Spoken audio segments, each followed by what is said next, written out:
గోరం దీపంలో you want to quit, you don't want to work? No, I never quit any project I work because food ఇస్తుంది.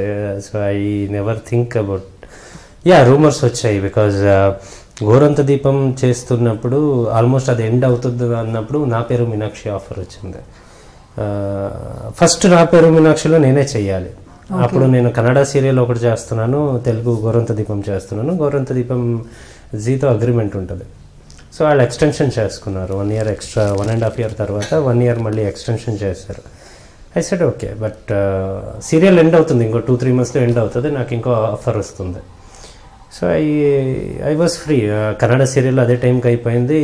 First నా పేరు మీనాక్షి ఇంకో అబ్బాయి చేసేవాడు అనమాట.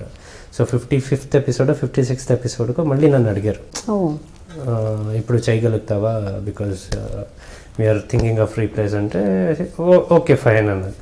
బట్ అప్పుడు ఈ జీ ఛానల్ వాళ్ళు నాకు నోటీస్ పంపించారు అనమాట, you shouldn't do the other project, ఒకే ప్రాజెక్ట్ చేయాలి అని నోటీస్ పంపించారు. ఐ సెడ్ వై, మీకు తెలుసు నాకు తెలుసు, ఇంకో 2 monthsలో అది క్లోజ్ చేస్తున్నారని. నేను ఇంకో స్టెప్ తీసుకుంటే తప్పే ఉంది. If you continue for another 1 year okay I have food, లేదు నీకు ఇంకో ప్రాజెక్ట్ ఇస్తాం, ఎప్పుడు తెలీదు, ఇంకో 6 months గ్యాప్ వస్తే నాకు ఫుడ్ ఎవరు పెడతారు? This is the real fact. Actually నేను ఎప్పుడు క్విట్ చేయలేదు. నేను 2 ప్రాజెక్ట్ చేశాను. 2-3 months అయ్యాక గోరంత దీపం క్లోజ్ చేశారు, 722 episodes క్లోజ్ చేశారు. ఐ స్టార్టెడ్ డూయింగ్ నా పేరు మీనాక్షి ఫుల్ టైం అంతే. ఓకే.